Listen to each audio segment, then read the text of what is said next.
You know what? We're not going to do that thing where we release a podcast and then they announce a signing, because we're just going to do the podcast as if he signed already. This is the Arsenal Vision Post-Match Podcast. My name is Elliot Smith, the Black Man, Twitter, Ink Gunner. Yeah, look, I don't know if we have neared Calafiori so much that we are now behind him, but it does look like it's going to happen. And we're just going to discuss it on this pod like it's going to happen. To be fair, I think we've sort of covered Calafiori more at this point than like if he had already signed. So I'm not sure how much more there is to say. What I will tell you is that I think the scouting video is well worth a watch. And one of the cool things, by the way, if you've been thinking about doing Patreon, you're not sure, if you want to do it, they now have a feature with collections where you can group things into a collection. So if you're like, you know what? I just want to hear all Tim's history pods. He's got a great new one coming out Wednesday. You can just go to the history collection, hit play, go for a long walk or a car ride or whatever it is and get the whole history of the Arsenal. If you want all the scouting videos, you can go back and see like when we scouted Odegaard. You can go back and see when we scouted Kai Havertz, right? You can go back and see when we scouted Mykhailo Mudryk, right? You can see any of those old ones. And of course, Calafiori is there. Eze is there. So some targets from this summer. Nico Williams is in there. You can check that one out if you want to. Not to mention the instant reactions will be back soon because games are coming back soon. Clive and I fly to LA tomorrow. Can't wait to see him. Can't wait to see Andrew and James. And we've got the show on Thursday. Hope to see a lot of you out there. So it's just going to be a great week. We'll continue to obviously try to get the pod out to you as expected. Clive and I will be recording it in person, which is always awkward as we stare lovingly into each other's eyes, holding microphones 3 feet apart. Not what we're used to, but we'll certainly make it work. And just wherever you are, whatever you're doing, I hope you're doing well. I was saying to a friend of mine on WhatsApp, if the scriptwriter gave you the script for what the 2020s was going to be and was like, here's the script I'm thinking of for a movie about the 2020s, you'd be made, this is not believable. And we're only in 2024. So there is a lot of crazy shit happening around the world. We're going to escape from all that with football chat. That's what we're here to do. That's what we're going to do. And we're going to do it with Clive. You can find him on Twitter at ClivePAFC. Hello, Clive. Hello. And Tim, you can find him on Twitter at Stillmaner. Hello, Tim. Hello there. Hey, just before we get into the running order, I do want to let you know that for the people who have been outraged, and of course, there is an outrage economy on the internet, and you need to make sure that that economy is booming. If you've been outraged that we have not seen academy players at Arsenal enough, then this U.S. tour is for you, my friends, because we're going to see an awful lot of academy players on tour. We're going to cover the tour, but I think we'll start with Calafiori, then we'll talk a little bit of ESR staying or going, travel team questions, Tomiyasu injury, Cheeto Obi Martin going to Manchester United, which obviously means that we have to close Arsenal Football Club permanently. That's the only proper reaction to that. So all of that is coming in this episode. But first, Clive, I think that where I get criticized the most for the scouting videos is being maybe more critical of the players we watch, and people don't love that. But I try to go in with a critical eye, and I struggled to see things to critique too much with Calafiori. I think he's a Rolls Royce, and I think this is a signing that is absolutely exhilarating. Now, I know there are people that want midfield and attack. I've always said I think you have to be careful not to worry about the order of signings in a window. If we just get Calafiori and no midfield or attack, then yeah, I think that might be a concern. But this is someone who I think helps our attack, helps our left-hand side, comfortable defending, comfortable attacking, comfortable carrying the ball, passing the ball, moving through the thirds. I love this player. It looks like he is going to be an Arsenal player soon. How are you feeling about this addition and the fact that this addition is happening before we address areas that other people might regard as a priority? Yeah, there's a lot of information about this player because we Arsenal fans have done their thing. We've done videos, write-ups, scouting, Substacks. There's some fantastic information out there. And, we've had some flight tracking going on too. Don't yeah, mate, we're undefeated. We're the best, right? We're the best.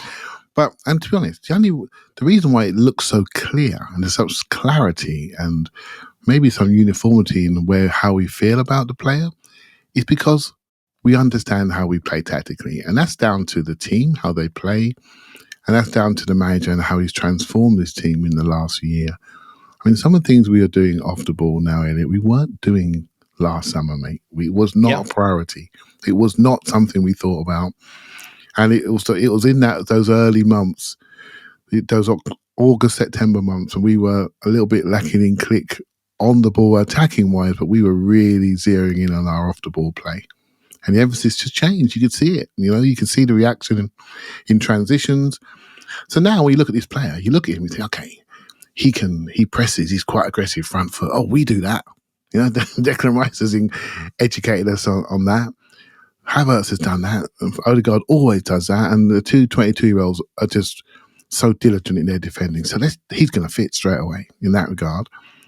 And Obviously, his ability to carry is really important because we do that. He can play inside now. Oh, we like that because we've seen Kivior not play inside against Fulham, but this guy can do both jobs. So Tim had a line once. I can't remember what it was, Tim, but we were talking together about we did a sort of a hybrid between Tomiyasu and Zinchenko, remember? And you sort of came up with some sort of word. I can't remember what it was. But it was Tomichenko. That's it. Thanks, mate. And this is what we have, isn't it? We have somebody who's literally a hybrid. And I laughed when I saw someone else write that. I thought, Tim had that one ages ago, right? So, but we have such clarity and agreement because of how we operate as a team. I think that's fantastic. When we have issues about how we're playing, then we have, and we used to, by the way, then we have issues about certain players and where they should play, which we used to a lot, by the way, in a much more negative way. And then we would try to compare some of our players who weren't really of this level and then have debates about them.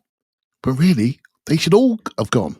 Did you know what I mean? And here we are now with a player who was a star in the Euros, 22 years of age, wants to be here, good wage cost, good physicality, good play style, lots of personality.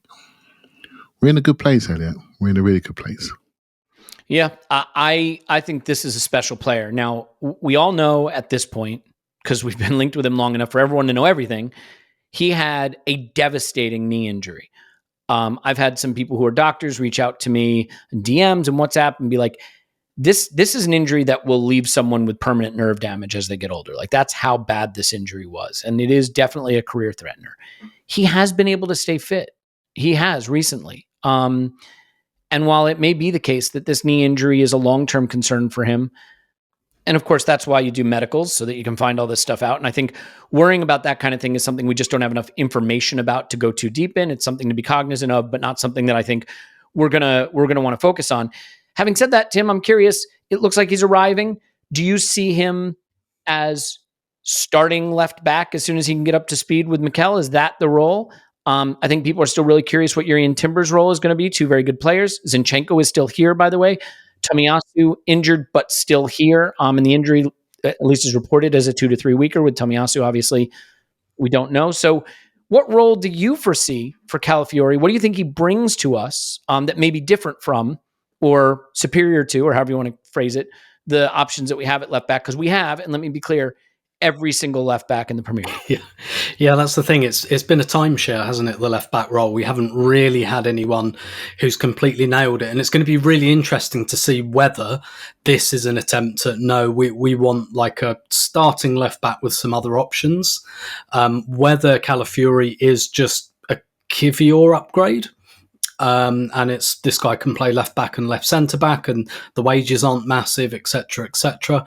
Or whether, and I think this is probably slightly more likely. I mean, I suspect that he'll play more left back, just unless Gabriel's injured, because I don't see the centre backs being rotated that much, but I do see probably a lot more movement in the fullback positions, and I think.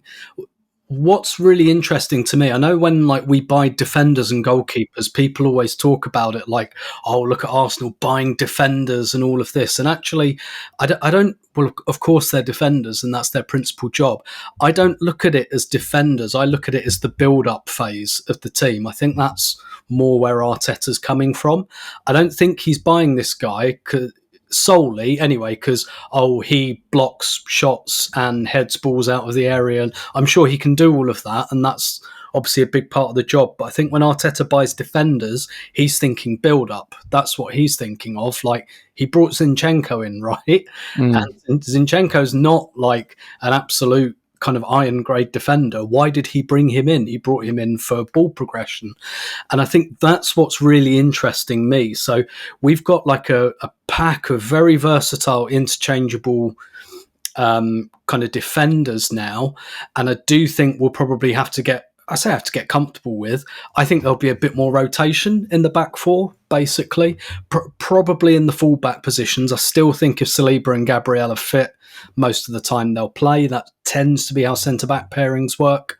Maybe they'll give them a game off of, every few games or something. But I think really to me, it's more about how Arsenal progress the ball. And JJ Bull on The Athletic did like a really interesting video where he was talking about like the prospect of Arsenal pushing their fullbacks up, maybe playing with more of a double pivot, asking Declan Rice to cover that space a little bit, save his legs so he's not running 65 marathons a season, and having more of an interchangeable double pivot and pushing the fullbacks up, and not doing that in every single game, but just doing that in some games, and then some games going back to what we saw.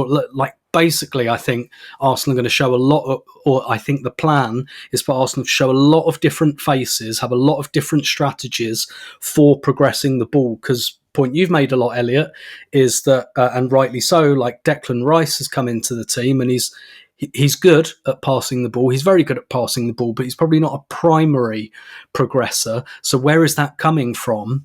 Particularly now Zinchenko's out of the team as well. That's a lot of ball progression we've lost. So how are we going to do it? And I think the answer is we're going to do it in many different ways. And Calafiori reminds me a bit of Timber in that he ends up in like very aggressive advanced positions, almost like, you remember the goal we scored against Man City last season where Tomiyasu kind of makes a run up front, basically. And you look at the goal Tomiyasu scores on the final game of the season, like maybe just seeing our fullbacks in slightly weird places again, but not in Zinchenko places, maybe a little bit more advanced, like up in that forward line and leaving our midfielders back. Like, I think it's so interesting. And yeah, to repeat, I don't think it's necessarily just about bolting the back door. I think this is about how we progress play, and Calafiori progresses play quite differently. He's a good dribbler as well, and we don't have many of those in the back line, I don't think.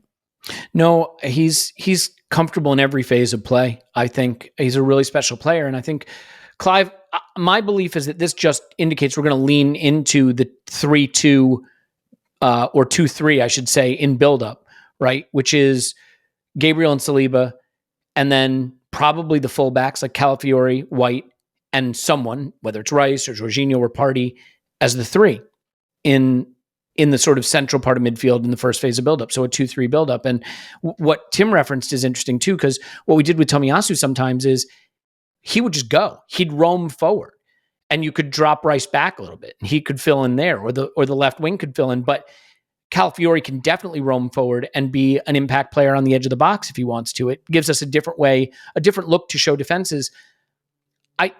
I think that the reason people tip their head at this a little bit is there's this presumption that, well, Timber's an excellent player. We haven't really gotten to see enough yet, but he's going to play left back. And that's a presumption based on the fact that he played left back to start the season, but that was when we really didn't have any other left backs fit. When he came on the final day of the season, he came on at right back. I think Ben White is one of the best players in Arsenal, one of the best players in the league. I think Timber is probably going to be more comfortable inverting and stepping into midfield even than White. And I think Calafiori will as well. I think there will be days when that 2-3 is Gabriel Saliba at the back, Timber, Rice, Calafiori, or Timber, Jorginho, Calafiori, Timber, Partey, Calafiori. And I don't think we need to stress out about that, because overplaying our back four is not going to get us anywhere. So you have thoughts on the Calafiori signing as it impacts Timber and maybe what Mikel's cooking up? You know, he spoke recently about we need to be more efficient in the box, and we need to win in ways that you won't notice, that are hard to notice when you watch football. And I thought that was a really interesting comment. And I wonder if there's something here that he's thinking about with his defenders that could be part of that. So what do you see as the impact here? All we can talk about is defenders, because we've got one coming. So that's a big difference. I think the real juice is when we add an attacker. I think that's going to really change our minds, because let's be honest, this defending player is like, oh, well, he's like the others. He's like Rice, he's like Timber, he's multifunctional and versatile. And one thing he does do, which maybe it's just a Bologna thing, which I just hadn't noticed until I saw the scouting videos, he can receive the ball almost back to goal sort of thing, facing his own goal, really comfortable, like a proper midfielder, which I think's a unique thing. And he's just allowed to roam. So Elliot, when you see someone roam around the pitch, that can put crosses from a corner flag, but also run through the centre and chip keepers and things like that, you got nothing to worry about, mate. The manager will find out how we're going to play. If we can go 2-3, 3-2, we're going to do back four diamond with 3-1 in front, and then really push the fullbacks up on the outside. In game, we're going to do all of these things. Because however you start a game, that's not how you finish a game. One of the biggest trends the last couple of years for me are adjustments. How team play in the first phase of the game and how they then adjust and how quickly the opposition adjusts to their adjustment. And sometimes when you're watching a game, when you go to a live game, you're watching low down, you don't see those adjustments as quickly. When you're high up, you can really see them. And the speed of the analysts and the people at Arsenal to work out an adjustment and then adjust to it. But what we do really well is we are the ones that drive the adjustments.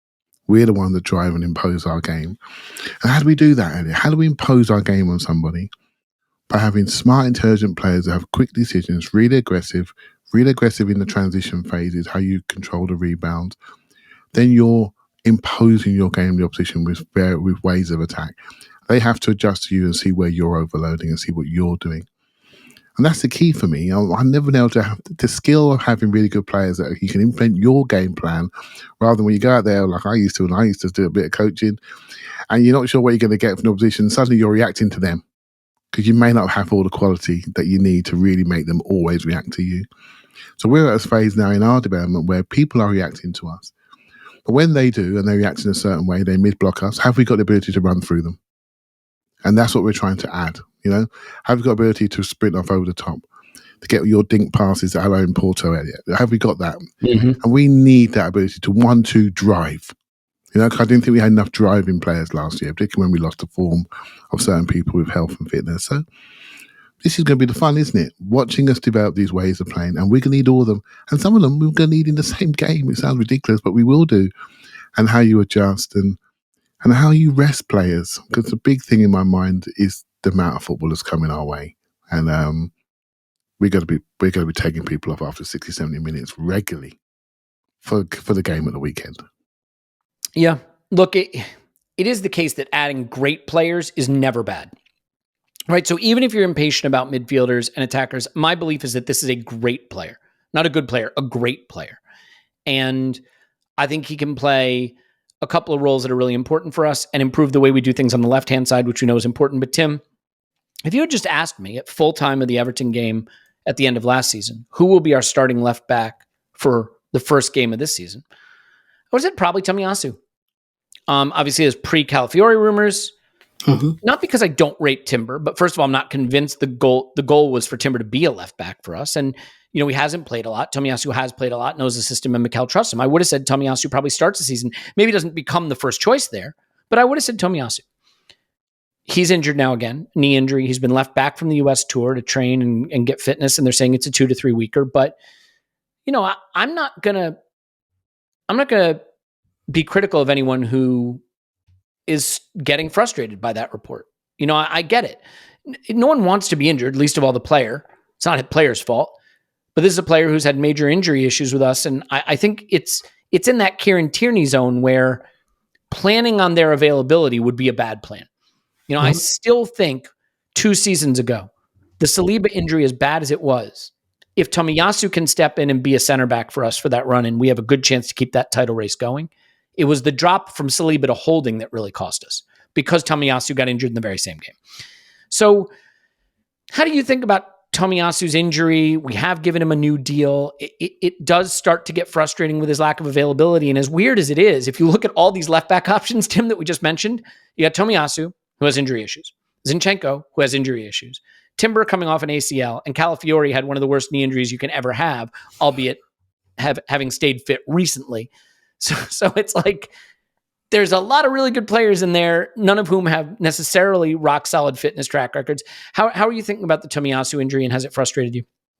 Yeah, not right. I mean, obviously it has frustrated me because I'd like him to be fit. But here's the thing. We already have reduced our dependence on Tomiyasu. In his first season, he was the starting right back. And when he was out, it was bad. It was rubbish.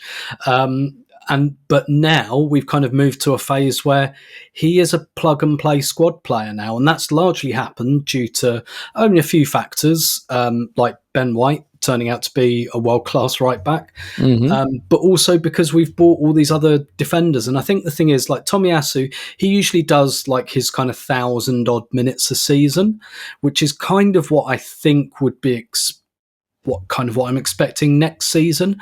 And so while it's probably true that there's, a little bit of durability doubt about all of the left backs, like I said, I don't think we're going to ask any of them to play 60 games anyway. I think that there's going to be a sense of timeshare. I wouldn't be surprised to see it at right back as well. I wouldn't be surprised if a big part of the discussion this summer and even leading up to that was, we don't want Ben White strapped up to the nines and like pushing him through 60 games a season, not least because with Southgate gone, he'll probably go back into the England squad now, I imagine, if he wants that, which he might not.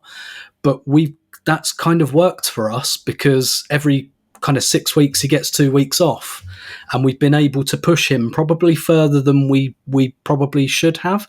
So I think those the exteriors of the defence, I think they're going to change quite a bit more anyway. So having like a bit of a timeshare left back situation, I kind of think that's probably the plan anyway. Now, obviously, like when players are injured, you lose the choice about when they come in. Like I think in a world where Tomiyasu is just not injured all season, maybe every third game he comes in or something, either at right back or left back or wherever. So maybe it makes sense to have players who are maybe not capable of doing like the Ben White kind of Declan Rice season.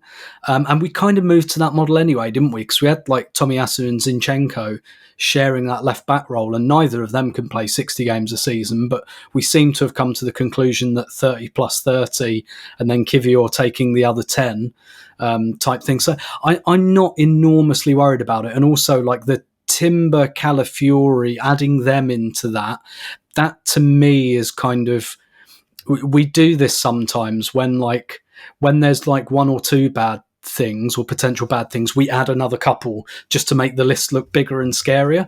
Yeah. At the moment, there is no indication that there will be anything wrong with Calafiori or Timber. There might be.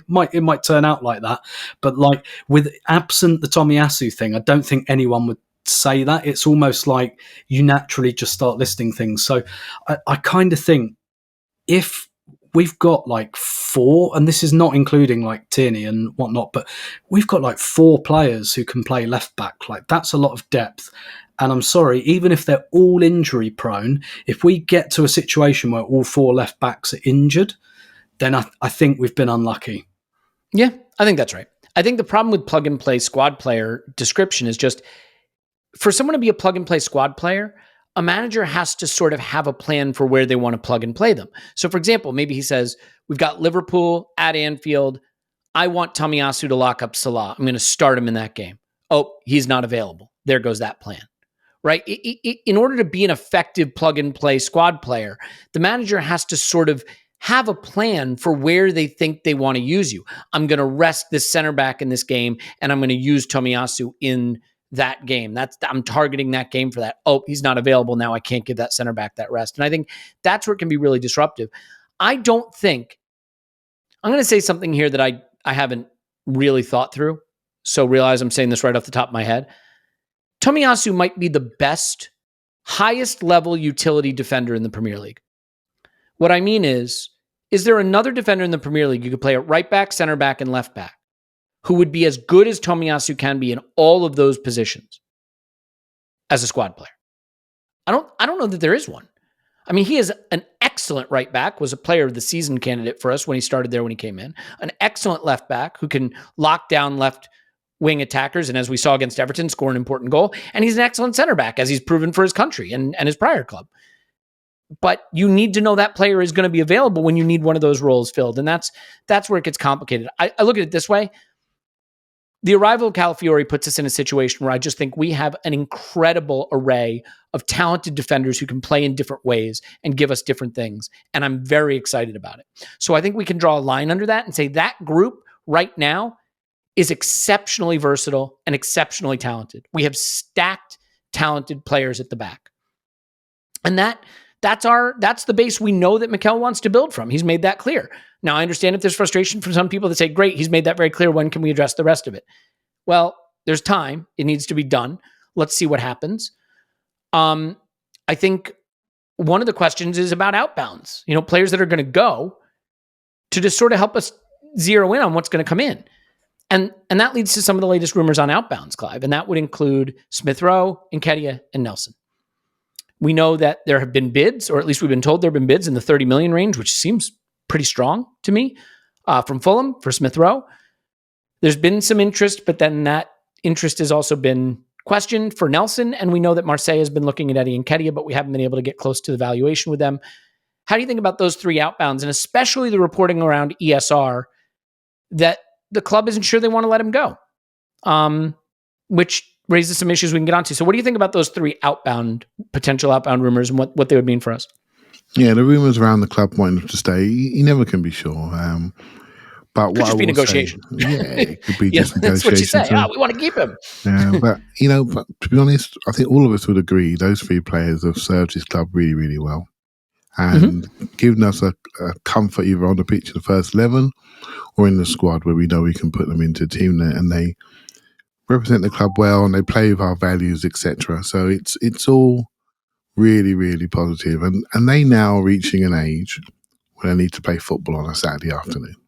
And I almost want them to go for that, because I want them to play. I want them to be important in the club that they're at, a really important role. They've got their talents. Sometimes we love them. Sometimes we question them. When they do well, I know I do. When they do well, I'm all behind them. When they don't do well, I stay quiet because I'm not quite sure they're there. But I support them, and they're a massive plus point for the club, and an example for the 10 or so players we got in the squad that are coming to the US this week, right? And who are they going to look at? Who do they look at when they're trying to make their way in the club, when signing their first pro contracts, when they're going through the under 21s?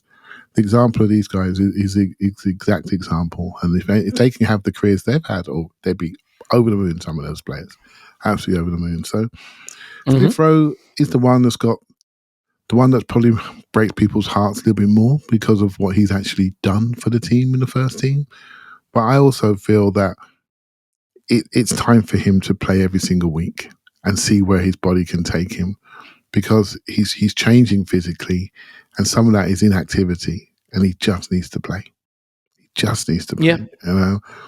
So Eddie, the rumours with Eddie, the Marseille want to do a loan and then an obligation to buy. I'm not sure how that fits also with the financial rules, etc. I don't know if they can book that obligation or not. But again, he's going to get a chance to play for an exciting new project at Marseille and with an exciting manager and a few people coming in there. Yeah, I hope he gets a chance to do it. The numbers can be done. The Nelson one, I've only heard West Ham, and there was a Brighton interest a while ago, but that's when he was free. Brighton got financial opportunity, but he went quiet when he's going to cost money. But again, Nelson's a steady wide man, can play both sides, and he played in midfield in the sort of friendly game the other day, which I've always thought a little inkling for him playing as a right wing back or slightly inside, because he's so secure on the ball. I think he lacks a bit of bravery in top end of the pitch, but around his ball retention is really, really good, and his running and crossing is really, really good from a deeper position. So I've always had a little feeling for him.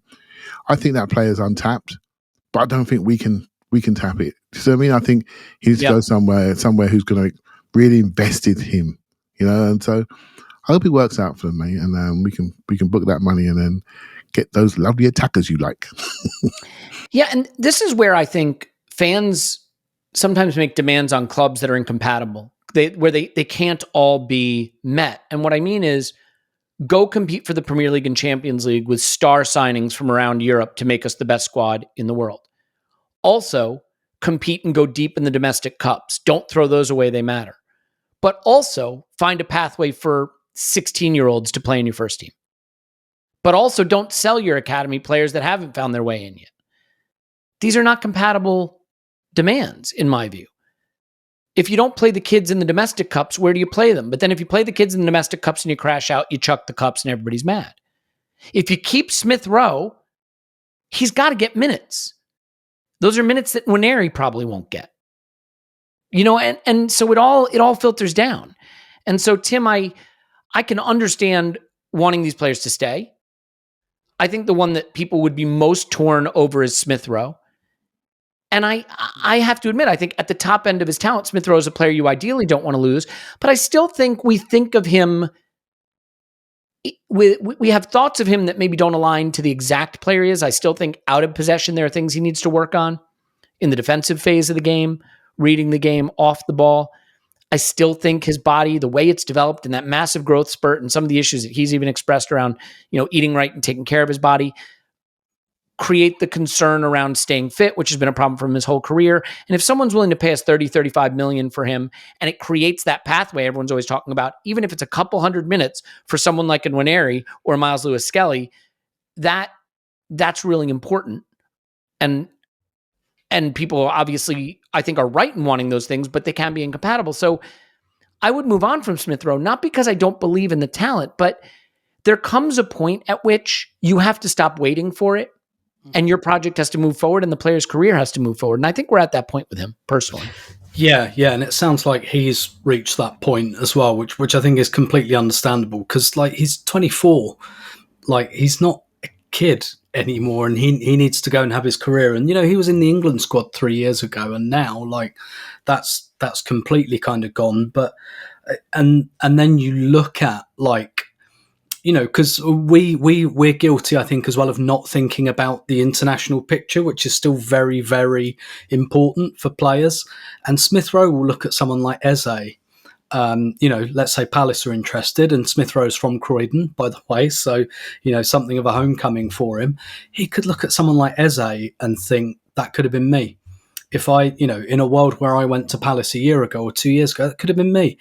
Palace had 4 players in the England squad. It's not just you're more likely, and again, maybe the England manager's about to change. So, this might change, but playing for Palace every week gets Eze minutes in the Euros. Sitting on the bench at Man City got Grealish nothing, right? Grealish got left out. Rashford got left out. Eze went to the Euros. Gahey went to the Euros as a starter. I think some of these players are probably seeing actually going and being a starter at Palace or Fulham is a much better gateway into the England team than sitting on Arsenal's bench or City or Liverpool's kind of bench. So, there are all these kind of considerations. And I just think I get it. I really get it with Arsenal fans because I love the player as well. I went to Colchester for a youth cup game to watch him play 6 years ago because I was really excited about the player. I still really like the player. I have to be honest, when I'm thinking and talking about a lot of his weaknesses, I'm not looking through my own eyes. I'm looking at what I think Arteta ascertains his weaknesses to be. I'm not going, he's rubbish off the ball. Maybe he is, I don't know, but I'm thinking that's probably what Arteta's thinking. But the other thing is some of the briefing and some of the behaviour does keep the flame alive as well. Because last year, why? I say why. I guess we didn't have the injuries that meant we didn't need him. But last summer it was no, he's not for sale. We're keeping him, and then we don't play him. So there are these contradictory messages going around. It's also an area of the team where it feels like there's still potentially more of a gap as well. And Smith Rowe is better than Nelson and Nketiah. He is better than those players. There has never been any indication that Nelson and Nketiah would be regular every week starting quality players for Arsenal. It has always been the assumption they're useful squad players, whereas Smith Rowe has been an important starter, and I think he definitely has that ability to do that. So I think there's just a lot about the picture that we don't really know, other than the fact that we just don't play this guy. Basically. So I kind of think the kind of Arteta's not really sure about letting him go is probably a negotiating tactic, and fair enough. But if that were true, if I were Edu, I would say to Arteta, okay, but we're not buying anyone else for that position then. You're saying that this guy is an important player. Fine. I understand that. We're not buying another player who plays that position then, because that would test what Arteta really thinks, and I suspect we know. And I hope he makes a move to Palace or something, particularly where they've lost Elise and there's a gap there for him to be an important player. Yeah, there's a player in there. I don't think anyone disputes that. The other thing, just as a final point on this, these players aren't young anymore. I mean, they're young, but you know what I mean. They're not. In their football career, they're not that young. Emil Smith Rowe turns 24 next week. I mean, that's a year younger than Kai Havertz. a year younger than Declan Rice. Kai Havertz has won a Champions League. Much I hate to admit it, leads the line for Germany. Like at that age, you should be playing 2,500 minutes and really be in the prime of your career. And if Emil Smith Rowe stays, even if he stays fit, what is really on offer for him at Arsenal? 1,200 minutes, 800 minutes, 1,000 minutes, a squad player role. Now, granted, he grew up with the club. He may say, I'd rather have 800 minutes at Arsenal than 3,000 minutes at Palace or Fulham. And who could blame him if that's how much he loves the club and that's what he wants to do?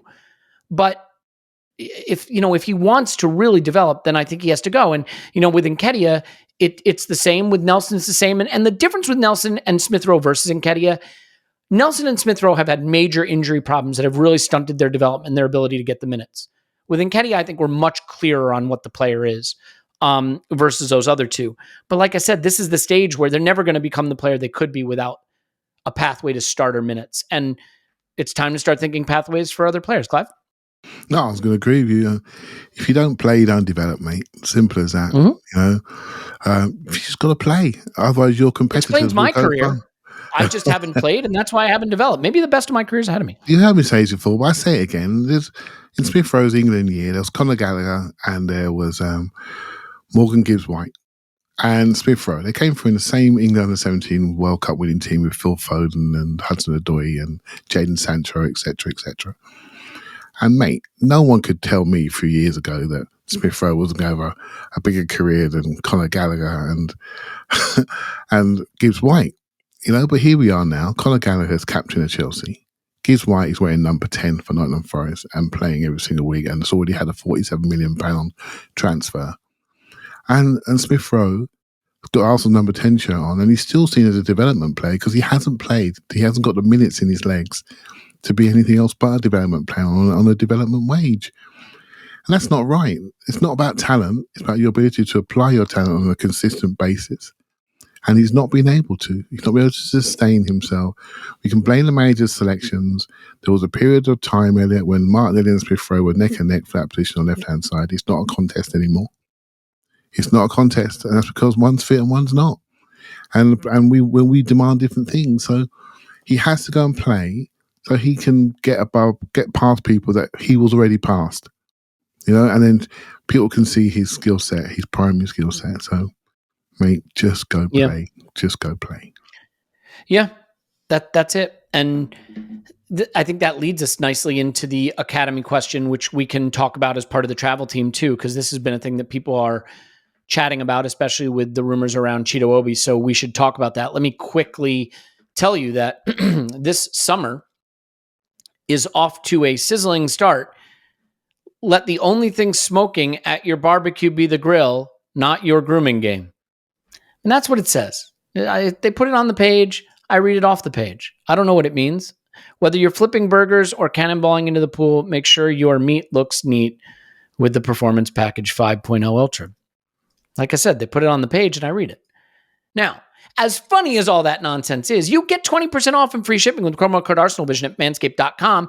And what you get actually is a lot of good stuff. Look, you need to shave your body, or you don't need to if you don't want to. That's totally fine. But if you want to do the bear thing, you want to be, a hirsute bear, I got no problems with that. But if you do want to shave chest, if you do want to shave privates, you need a tool to do it. And if you're using some razor that's been in your shower for 6 months, you don't want to do that. You want to do it in the shower. You want to do it with a wet dry tool, purpose built with a foil blade with ceramic blades. That's the Lawnmower 5.0 Ultra. The Weed Whacker 2.0 does ears and nose hair. Then you have the aftershave lotion, the anti-chafing deodorant, stuff that you need to take care of that area. The Boxers 2.0, which I should say, in my experience, some of the best boxers I've ever had for your workout, because I really like just the support and the way it feels. So those are great boxers. And you're going to get these, they're going to throw into the Performance Package something they call crop mops. They're moist towelettes for that area, which, as someone who's had babies, we call them wet wipes, but if you want to call them crop mops, be my guest. Point is, these are good tools. They're high quality tools. They do what they're designed to do when you need them. So get 20% off free shipping with code ArsenalVision at manscaped.com. That's 20% off with free shipping at manscaped.com. Use code ArsenalVision. Manscaped, the perfect way to get your patties sizzling hot this summer. That's what it says. This podcast is sponsored by BetterHelp. BetterHelp isn't online therapy. It's just therapy that happens to be online. That's the way I think about it. And it is this simple. We have things on our mind. They cause us problems. They get in our way. It doesn't have to be crisis. Like if you're having a crisis, maybe you say, you know what, I need to seek serious help. And the important thing is that you get the help you need. But as someone who's done the therapy thing, sometimes just talking through the things that are on your mind and getting them off your chest and getting them out of the way can help you be more effective in your relationships, in your business, in your life, whatever the case may be. So not having to get in the car, drive to an office, drive back, find an office. Is there someone who I like who's in driving range? Can I afford it? This thing you can do at home, on your time, camera on, camera off. And, it gets you started in the process. So stop comparing and start focusing with BetterHelp. Visit BetterHelp.com/vision today to get 10% off your first month. That's BetterHelp, HELP.com/vision. Do it now, Clive. Is that enough of that? Indeed. Okay. On we go. Clive, the travel team has a lot of academy players in it. One player who is not in the travel team is Chido Obi-Martin. There's rumors that he may have made his decision, and by the time this pod comes out, it may have been done, to sign for Manchester United. I think people are looking at Amari Kozier-Dewberry and Amari Hutchinson and Chido and saying, what's wrong? Something's broken in the academy. Why are we losing this player? Why are we losing these players? What's going on with the academy? I have my own sort of feelings on this. They're a little mixed, but I don't think they're too mixed. I feel pretty clear on it, but I'm curious if you have a clearer take on this. I know you've been around the academy game quite a lot. Experienced it with your son and other people you know. So what's your take on Arsenal losing some, I hate to use the word assets. In fact, I'm not going to use the word assets, young men from the academy that maybe we would have preferred to hold on to? Yeah, I'm sure we'd like to keep some of these players and hold their careers and manage their careers. And if they make it Arsenal great, if they don't make money, right? That's what we'd like to do if they're the right type of people. And you can't keep them all. Let's get that into our heads, right? You can't keep them all. And trust me, there's more players out there than there are clubs. But obviously, the elite talents, you want, and people know who they are. You want to try to keep them. And so Arsenal will try. They've probably been trying for ages to keep the ones they want to keep. And not every player wants to accept the offer. And I'm generally quite cool with it. I think for me, if I look at the club, and I've said it a few times, Elliot, so apologies for repeating myself, but I think we could improve in some of our loan options. Then I'm just talking to a microphone, right? And I'm not informed on all the multiple conversations that happen between players, families, coaches, messages that have been given. They train four times a week. They talk every single session. They have review sessions, assessment sessions, all the time. Players know where they are. They know what's going on in all the other clubs, in all the other areas, all the other players that are like them at their level. And they work really hard to get there. So I defend the players for wanting to get the best pathway for them. I really do, because the commitment is huge. It's huge from everybody around them. And when you are that good, you're not doing your schoolwork, mate. You're not doing that. You're just playing football. So you're really forsaking your education for this one shot. And so, yeah, we've got to get comfortable with it. It's a free market and there's lots of money to be made. It's untapped. The PSR rules are pointing even more value in this space. And it's up to Arsenal to wake up a little bit in this space, really use what they're building at the first team level to attract people. We've got good facilities. Spend more on them. Make sure we can compete on every single aspect. Make sure we got the right schooling in place. Make sure we got the best coaches in place. And I'm sure they are. I'm sure they're trying to do that. Chelsea and Man City have historically put the most money into these areas. And guess what, Elliot? Guess what? They've had the best teams. Guess how they did it? Let's not go there. I can't afford to. But let's just say they've got good investments at every aspect of their programs. And we're trying to catch up. And we have to accept that. We're not them. Manchester United is slightly different. I mean, I'm letting Tim know, look at the women in Port Cams at the moment. Their training ground's not in the best shape, right? So they've got things to do in their project, but they're awake. They're awake. They're trying to establish themselves. What better way to establish themselves than to take Arsenal, one of their best young players out of their club, as a poster child for their youth system, which is not too bad in the first place anyway. But compared to Man City, it's not where it should be, right? So they're on the way back. So we just got to take it, mate. Relax, take it. There's always another player. We spent the first 10 minutes or 50 minutes of this podcast talking about Calafiori. Well, I got no problems in saying to you that I didn't know who he was 4 months ago. Didn't know who he was, and now I know that player intimately, and there'll be somebody else that I don't know will come into our lives very shortly. Can I stay with you for a second though, Clive? Just on Cheeto, he's 16. So even if we kept him, I really think we're talking about a player who maybe is starting to peak into first team action in 3 years. Turned 17 this year, so let's say 19, 20. I mean, especially for a striker, you don't see a lot of strikers break through before that age, and he's got a lot he has to add to his game to get to that level, to the level we're at. So you're talking about where we could be 3 years from now and all the potential players that could be out there for us between now and 3 years. Yeah. I see a lot of people saying, pathway, that's the problem. We're losing these players for pathway. And I am extremely skeptical of that. I think we're losing these players for money. And I want to be clear on something. When a 16-year-old has a chance to earn potentially, I've heard as much as $40,000 a week, that's £2 million a year at 16. For a player no one's guaranteed a career. No one is guaranteed a career. He does his knee, or he doesn't develop the way he hopes, and suddenly you're getting £4,000 a week offers from a French team, or less than that from League Two. So £2 million a year, if it's a 3-year deal, that's £6 million. Most people don't make it in a lifetime. And he could make it before he turns 20. He's been at Arsenal for 2 years. He's not an Arsenal kid. He's not an Arsenal kid. Cesc Fabregas was more of an Arsenal kid than this guy. So, I think, it's just one of those situations where free market, mate, free market. There's a free market developing at that age range. Maybe the fact that it hadn't existed before is why, or we didn't know how much it existed before, is why people are feeling more outraged. But I don't buy that it's a pathway issue. Because if you look at United, they just invested in 2 young, undeveloped strikers in Xerxes and Højlund. They have others coming through, by the way. But if you're 16 and you can make £2 million a year, you take it. I want to be clear. I will never argue with a player making that choice. Not ever. They have to protect their career, their family, their future, and nothing is guaranteed. So, Clive, I just want to ask, I think a lot of people believe because he scored 5 goals in a game against people who are half his size that he's a gimme. I worry sometimes about these academy players who develop physically faster than their age cohort because they have an ability to produce some stunning numbers and results that are based on a physical advantage that they will not have in the men's game. So do you have any, I don't want to go too deep on analyzing a player none of us have watched so closely, but do you have any thoughts on that specific component of him and his development? Two angles that way. So pathway, just to go a little bit deeper on that.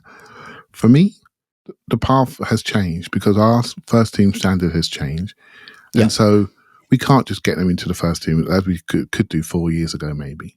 Right? So we have to think about pathway, maybe outside of our club. And that could mean having good, solid loan relationships that we trust, with coaches that we trust, that can develop people the way we want them developed. And not do a Serge Gnabry. I know it's a long time ago, but you know what happened to Serge Gnabry when he went with Tony Pulis. We lost the player, and so that's an example of something going wrong. So I think we could do better on that, and I say that with critical eye, and it's unfair again. I'm judging on the Man City, Chelsea multi-club model. We don't have that, right? So I shouldn't be holding the club to account based on 2 teams that operate in a different place financially to us, right? But it gives me a little bit of an inkling to say we could have better loan relationships. I'm happy to say that, to control the development of these players going forward in a better way. Right, so we can sell them that pathway, Elliot. And on the physicality side of things, I've definitely been through that with a son who was a late maturer, and trust me, some of the physical differences are huge. I can remember him playing against Millwall under-18s. I was waiting for him to get off the pitch before he got his back broke, because he was just half the size of the other players. And Cheeto obviously has matured first, gone through puberty quickly, but he's not. I did watch him play for the under-19s, under-20s in the Champions League games, and he wasn't dominant. He wasn't dominant at all against bigger players. He didn't play for the Danish elder teams in Euros this year. He still played at a lower age group. So he's not dominant yet. He's still got development to do. And when he discovers it's not so easy, that's the next phase of his development. Because what happens sometimes when you are physically advanced, what you don't do is learn the technical side of things, because you don't have to, right? And so that's sometimes when you get a smaller player, they have to fight physically to stay in the room. And the way they stay in the room is by being technically superior. And when they get their size, guess what? They're the ones that come through. And so I don't know this player well enough to damn him. But I'm sure the club would have liked to have kept him, but not to the point where they should ruin their wage structure and ruin their values for all the other academy players in the club. I don't agree with that.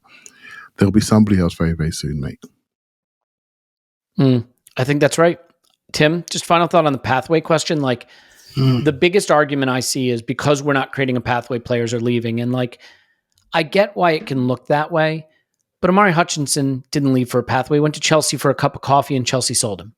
There's no pathway there, right? Kosher Dewberry may be leaving to find his level. You know, I don't know, and where he can play.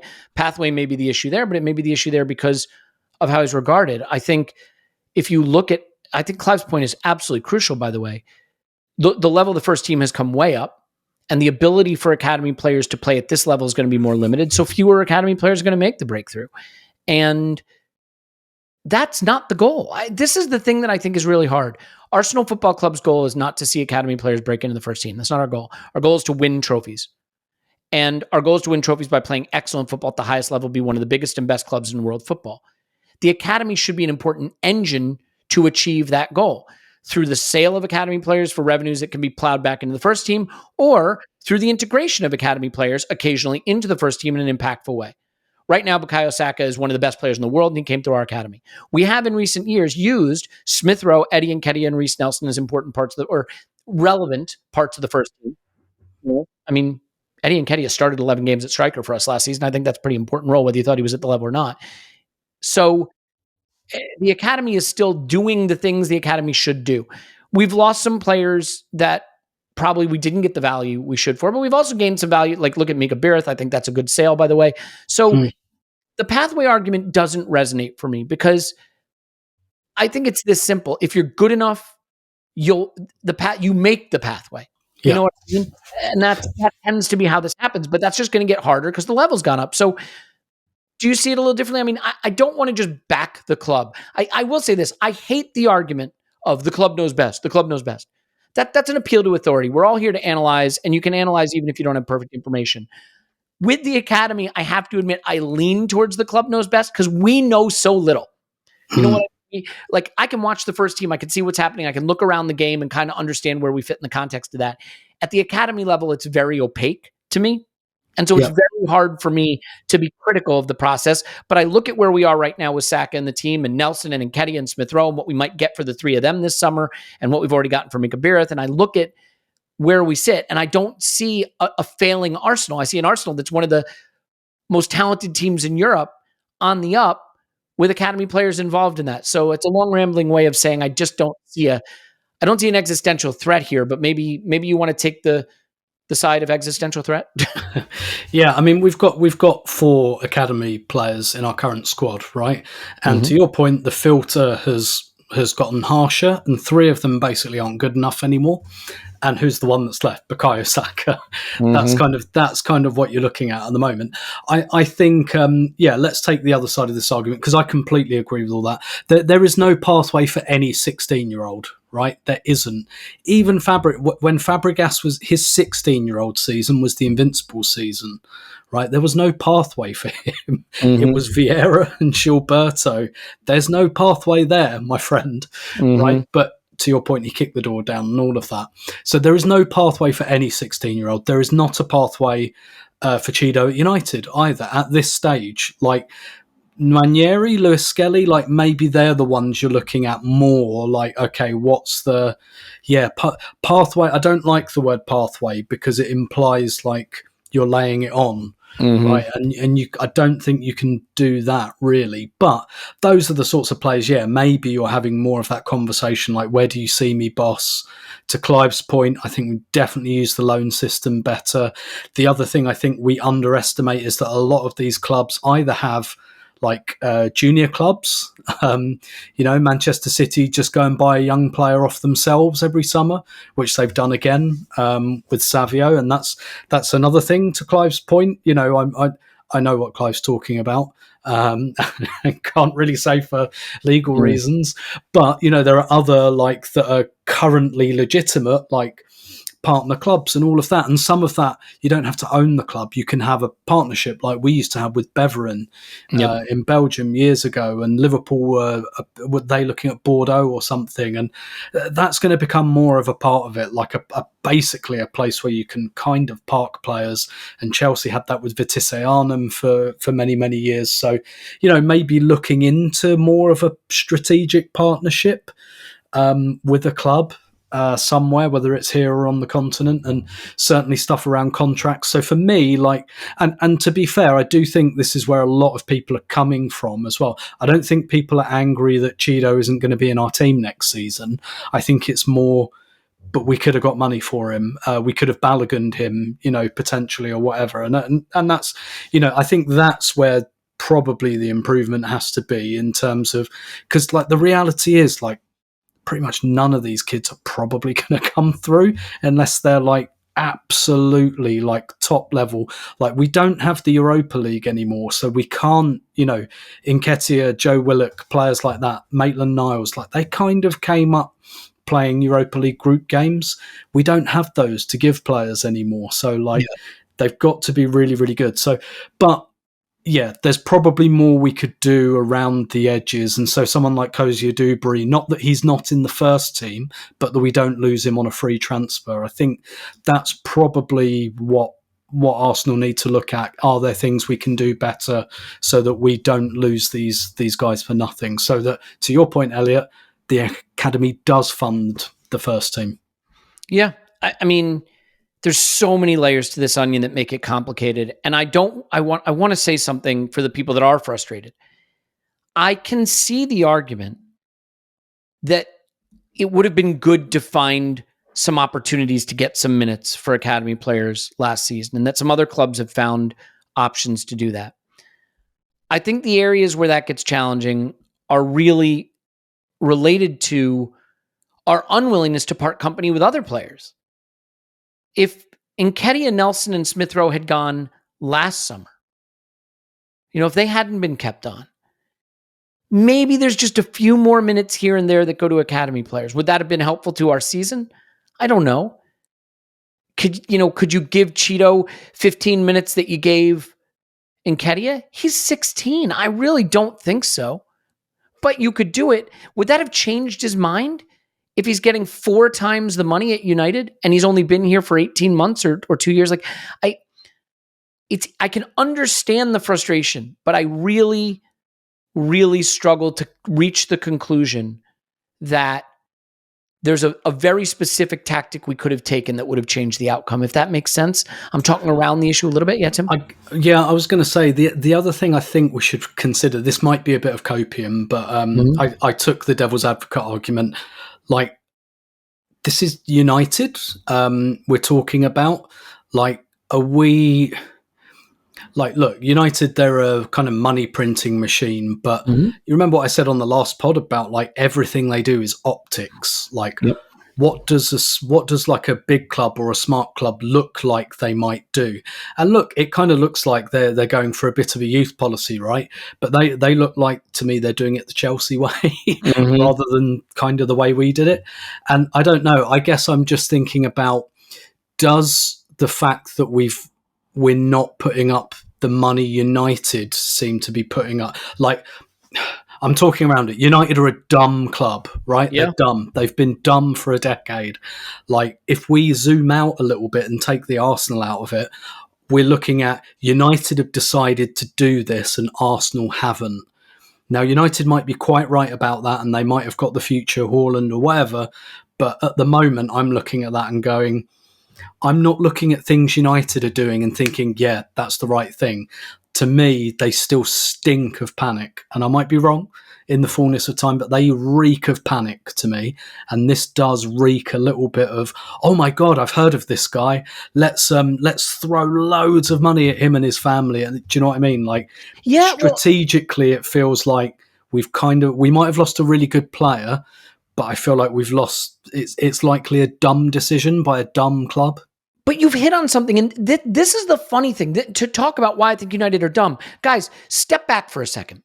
Think about players. As they get into their prime, you have a much clearer sense of who they are, right? And the range of outcomes gets smaller. Follow me here because I think this is really important. So you're willing to pay maximum money at that point because you have the most confidence in what they can give you. Their range of outcomes is smallest, right? Like if you buy Erling Haaland tomorrow, you have a really good level of confidence what you're getting, and the price reflects that. The reason young players are supposed to be so cheap is because you're speculating on their talent. Their range of outcomes is incredibly wide, but they're very cheap. So if you hit the top range, you've hit an absolute grand slam home run. If you hit the bottom range, you haven't spent big on them. A great example of that is Gabriel Martinelli. Now, we don't know what he's going to be, but Gabriel Martinelli is already an absolute home run of a transfer for us based on what we laid out for him, right? The problem with what United are doing, and Chelsea to some extent, is they've started paying sure thing money to non-sure thing players. If they are really going to give 40 grand a week, and I don't know that's the case, that's £2 million a year to a 16-year-old. The range of outcomes, he could be totally unusable at 20, or he could be the next Erling Haaland. The reason they're supposed to be inexpensive is because you're pricing in that range of outcomes. Once you're paying big money for them, you might as well just go buy a guy who's actually there. And so I think this inversion doesn't make a lot of sense to me. The move for clubs to spend big on youth, like Lenny Yoro. Lenny Yoro at Man United, he is probably a superstar. Probably. But they basically paid superstar money for him before you know for sure. So the range of outcomes is still wide, but the price is very high. And I just think fundamentally, we have to remember that the whole point of the academy is to have relatively inexpensive, I'm going to use the word assets and I apologize, assets that can mature into huge value either through a sale or playing them in your first team. At the point that you're paying them like their first team players, you've undermined the whole point of the academy, at least from a financial standpoint. Now, people aren't assets. I understand that. Players should go where they can make the most money. I will absolutely never argue with that, especially a kid who didn't grow up with the club. Clive, give a final thought on this before we shift gears to our last topic, which is the traveling team for the US tour. Yeah, I don't know why I'm going to do this, but defending Manchester United a little bit. There's the Manchester United tax there. When they turn up at anyone's door, they're paying big money, right? Partly because of their historical behaviour, I'm honest with you, Elliot, but part of it because of who they are. And it's the same for any Premier League club. So money arguments can go one or two ways. There's no bargains for Premier League clubs anymore. In fact, most of these clubs really want a Premier League club to come in for them because they know we're the ones with the most money. So that changes things. I think look, the Manchester United are coming, right? You can see their new project, their new operational excellence project with their 5 pillars. You can just imagine what they are. One's youth, one's infrastructure, the buildings, one is the first team, one is the data, one is the people. You can imagine it. This is their new project that's coming, and they're going to do it. This is the youth part of their project kicked off. Big name, Bosch, get him in. Let's redesign that. Let's redo the training ground so we can attract players with our facilities. Let's make sure we can redo the stadium so we've got the Wembley of the North. You can see what's coming. Their executive is so deep at the moment. So many people doing the same jobs. Yet they're making redundancies like we did a little while ago because they've got too many people in marketing, too many people doing jobs. So they're going for a complete lean process. It's coming, mate. It's coming. And who's the example they're going to follow? It's Arsenal. It's as simple as that. Buying young players, developing them with a development coach, and raising the value of their squad. That's what Chelsea are doing. It's about squad value, asset value. Get the players in. It increases your share price, increases the value of your squad, of your club. And that's what these people are doing. And we're Arsenal, trying to be Arsenal alongside our values to try to produce a first team to win the biggest trophies in the game. And we're real close. We're 2 points away. So I'm not letting Man United unsettle me. We're 2 points away, adding quality players into a team that we could find 1 or 2 issues with last year. And most of them was around fitness and health. So we're all right. Let them do what they're doing. And let's stay together and let them nick a 16-year-old or nick somebody else soon. Yeah. They have to sell an academy kid soon to pay for all of this. Rashford or McTominay. We're all right. We're all right. Can I just add to that as well. Like, I guess looking at it from a United angle, they've got the other angle of the best team in the world is on their doorstep, and so they've got like a rivalry angle where they're going a bit like when they tried to get at Liverpool in the Fergie days. Like, City have taken everything from them, and that also means that they're getting all of the local talent. So there probably is a case for United, kind of spreading their wings a little bit and tapping the badge to try and get some of these academy players locked back in. Cole Palmer it is just the point, though. Sorry, mate. Cole Palmer is a Man United fan. He should have ended up at Man United. He ended up at City. Now he's at Chelsea and he's strutting around for England. Imagine being a United fan in Manchester. Every time you open up your curtains, you see this massive campus. And you see it's being expanded again. The ground is being expanded. There's a new fan park being built at City. Mate, don't worry about them taking a 16-year-old. They've got problems. They've got real problems. And I don't know, it must be tough for them at the moment. They've taken all their trophies, as Tim said. So, yeah, we're good. We're good. Well, if there's going to be a pathway for academy players at Arsenal, it may stem from the preseason tour that we're about to be on, because there's a lot of them going on tour. And it's a chance for Mikel to see how they live, how they train, how they play in a very close-up and personal way that he maybe hasn't gotten before.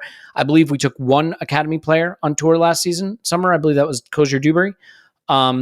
This season, there's a lot. By the way, Tommy Setford, welcome to Arsenal. He's on tour. Karl Heinz on tour. Lucas Nygaard and Alexi Rojas. So really all academy keepers there. In the defensive group, you've got Josh Nichols, Aiden Heaven, who I know Clive rates very highly, and Omar Rekic.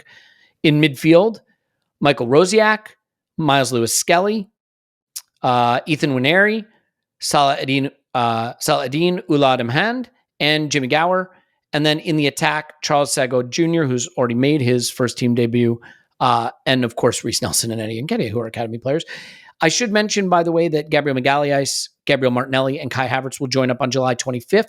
So maybe we'll be involved in the game against United at SoFi. It's possible. It wouldn't surprise me if they played a little bit. Tim, this is an interesting group. I mean, I think what we're going to see, not just for Arsenal, but for all the major clubs that send a lot of people to the Euros and the Copa America, is that it's a very truncated preseason for a lot of the big name players. We have a very difficult start to the season. And at least on the US tour, we're going to be without some important figures. For the first part, without the three I mentioned, and then Saka won't be there at all. Saliba won't be there at all. David Raya won't be there at all. I mean, he didn't quote unquote play, but he went all the way to the final and won it, obviously. Sorry, England fans. So as you look at this group, how do you think Mikel even puts a team out there? Do you think he'll do the mix and match? A few first teamers and Declan Rice won't be back until late. Thank you, Clive. A few first teamers and academy players first half, a few first teamers and academy players second half, or all one and the other. How do you think he'll mix and match? Like, I could see the Bournemouth game, for example, being largely free of first team players to some extent, and then trying to put together something that looks a little bit more like a first team experience side out against United, because we know Erik ten Hag will be targeting that game and they don't play friendlies. So any thoughts on that?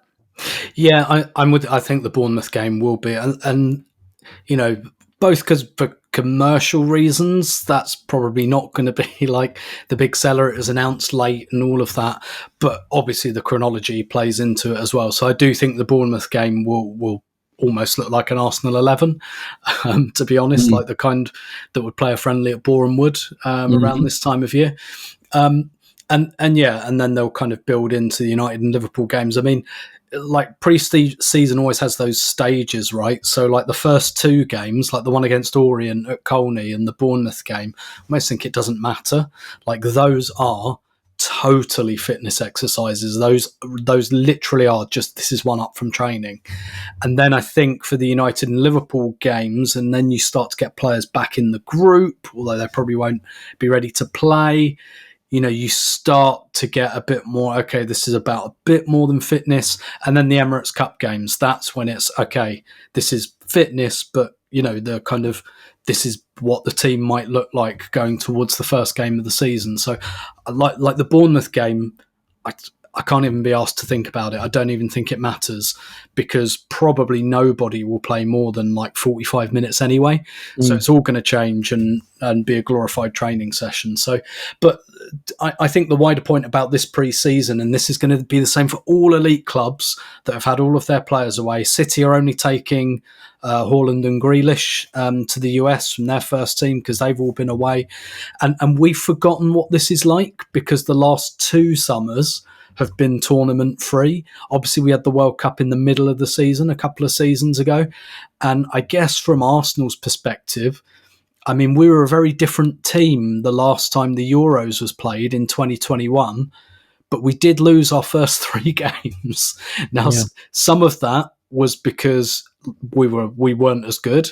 We had some hard games and we didn't get our transfer business done. I do think the transfer business thing will still be a thing, but we're a much better team now. But Arsenal should still be looking at that and learning lessons and saying, well, the last time there was a Euros and we had this, we started really, really badly. Are there other reasons for that we can kind of look into? So, you know, there might be some lessons learned there, but this is just something that all of the elite clubs are going to have to deal with, quite frankly. And we've forgotten what it's like, but obviously the club won't have forgotten. And yeah, you have to take this pre-season with that in mind. And some of these young guys that are going on the tour, we already know they don't have futures at Arsenal. Like, they've been around for a little while.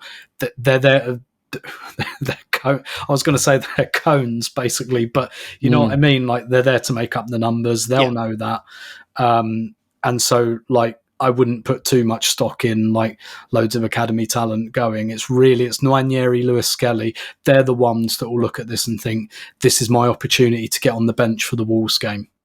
Lewis Skelly with a beautiful pass in the build-up to a Gabriel Jesus goal against Leyton Orient, behind closed doors friendly that was played the other day. Jesus and Smith Rowe netting. Clive, does this give you the fear at all, looking at this group and saying they're going to come back from the USA and we're not, you know, we're going to be very near the start of a season and preparations are going to be short? Or is that overthinking it? Is it the fact that now this Arsenal team knows how to play together? They're well drilled. There's a lot of talent. Preseason will be less important this summer than maybe it has been in past summers due to, first of all, the players who went to the Euros being closer to playing shape, right? They will have played at a high level more recently, and due to the fact they know how to play together. So which side are you more on? Little concerned looking at this group, or less concerned because the team is pretty well settled? I'll be happy after the 25th when the cavalry arrives. I'm just, Manchester United played Rangers at the weekend. The Rangers is my team I sort of look out for, and a friend of mine went. I'm looking at the Manchester United team that played, and half the names I don't know. Right, so it's not just us. I know, but we have got a tough start. But funny way, in some ways, having a tough start versus the very best teams means that their players have been away as well, rather than sometimes playing a lower team whose players have all been there and have been in training since early June. And then we walk into an ambush, you know? So, hey, look, I'm worried about the start of the season, if I'm honest with you, because we're 2 points off last year. Much of the analytics says that we could have very close to winning the league. We didn't quite win it. Expectations are right up there. And we've got a really tough start away from home when we know, because of the improvement in our team, our players are not just internationals now that go along on the bench. They are playing key roles for their nations, and those players are very key for us, right? So I think we're in a situation that does worry me, Elliot, and more so for the reaction of the fans. I'm happy. I want to get to accumulate points to international break. After international break, I don't want to say the season starts, but if we're where we're doing okay, then we can start again after the national break and really put the pedal down and establish ourselves. But I'm not worried. I can't do anything about it anyway, Elliot. Don't worry about something you can't do anything about. Yeah. Well, I think there is a silver lining here, guys. And I think the silver lining is, if you said to me, start naming the players who really need preseason and for whom preseason is really important. Here's the list of players I would have given you. Jesus, Martinelli, Timber, maybe Thomas Partey, depending on how you're looking at it. But Jesus, Martinelli, Timber would have been right up there. Oh, Fabio Vieira also, right? Martinelli joins in a couple of days. Jesus is there, already playing, already scoring. Party's there. Timber's there. Fabio Vieira's there. The reason I picked those players is there's still question marks around them from last season that they need to shake off, right? An ability to stay fit, or how they work in the system, or how their athleticism is. Can Jesus get back to fitness? Can Martinelli, rediscover some form? I looked at something today about Martinelli that I think is interesting, you guys. He had a very down season output-wise. He did not have a goal or assist, not one, after his foot injury. So while his output was low, it all came before that foot injury, and I don't think he was himself after that. So maybe we see a different Martinelli in preseason. I think obviously if Vieira is going to play a role, he has to have a good preseason. I think Timber, another one, right?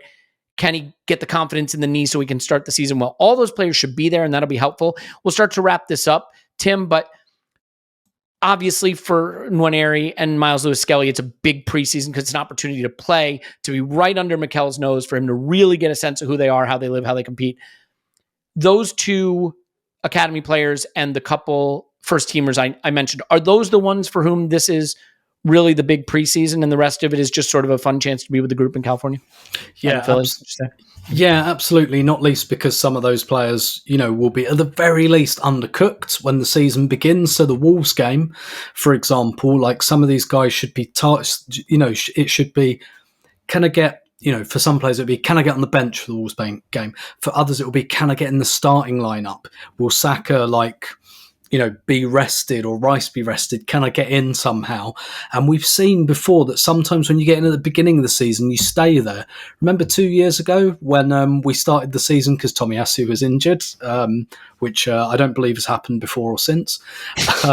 We started with Ben White at right back away at Crystal Palace, and he hasn't moved ever since. I can't remember what it looks like to have someone else at right back, but that felt like a big move at the time. It was like, oh, White at right back, Saliba centre back. Okay, 2 years later, that's still how it looks. So how you start a season can really, really define it for you very, very, very, very well. And same with Fabregas, right? I don't know if you remember when he came in, it was off the back of the Euros, and Vieira wasn't around. I think Gilberto was injured. Edu had been at Copa America. He got into the team because he played pre-season. He played the Charity Shield against Man United, ran the midfield, and he was in the team first game of the season, and he never left after that. So same with Wilshere. His breakthrough was off the back of the 2010 World Cup. Arsenal had Fabregas away. They had players away. Wilshere played the first game of the season, didn't come out until he got injured. So that can really define it, not just your season, it can define your career. It's that big. Yeah, I think, look, if you said to me, what are the things that could have the biggest impact on our season going into this season? A Jesus and Martinelli that look more like the one 2 seasons ago than last season. They're going to get a chance to show that they can hit that level in preseason and be raring to go for the season. Fabio Vieira being an option at 8 is a huge, huge boost for us if it's possible. It may not be possible, but this preseason's a chance for him to show it. And last but not least, Jurrien Timber. Does he look as good as we thought he might be? And is he being used at left back or right back? What's his role? Those are things that we'll get to see that I think are important. Everything else, Declan Rice comes back and Mikel says, you're playing 8, you're playing 6, he'll figure it out. Bukayo Saka is going to say, go stand on the right and score goals and make assists. He's going to do that. David Raya, try to stop some shots and pass the ball a little bit. Again, he's going to do that. Saliba, go park your Rolls Royce in the center of our defense. He can do that. I think there's not a lot of questions around the role or the level for the players who are not with the group. The questions about role and level are all players who are with the group. I mean, Martinelli will be, by the 25th. So I think we're in good shape to answer the questions that need to be answered. And given again that Saka and Saliba went as deep as they did in the tournament and Rice, I don't think that they're going to get out of playing shape. Let's put it that way. This isn't the old days where they're going to come back and they've been smoking cigarettes and eating Nando's and they're 25 pounds overweight. They need 3 weeks to, get their cheekbones back. Yeah.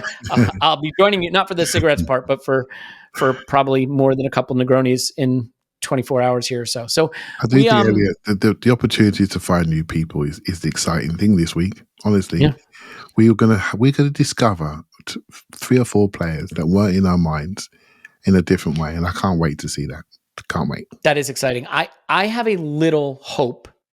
I won't say expectation because that might be overstating it, but a little hope for Vieira. whose talent I still think is exciting, but it's now been a while since we've been able to see him to express it. Why don't we leave it there? We fly tomorrow. Well, Tim doesn't, unfortunately. He won't be able to, but he will be in DC for the women. Not for the women of DC, for the Arsenal women's team. I was going to say, you're going to get me in trouble there. Yeah, he's going to DC for the women. It's like that Simpsons line, isn't it? In America, first you get the money, then you get the power, then you get the women. Taps mug, Simpsons reference. Okay, guys, this was a lot of fun. Tim's on Twitter, Dominator. Thanks, Tim. My pleasure as always. Clive, I will see you tomorrow. I can't wait. Looking forward to it, my son. Thank you very much. Clive's on Twitter, Clive PFC. My name's Elliot Smith. You can block me on Twitter, Yankee Gunner. We love you. And we will talk to you after Arsenal 10, Bournemouth 0.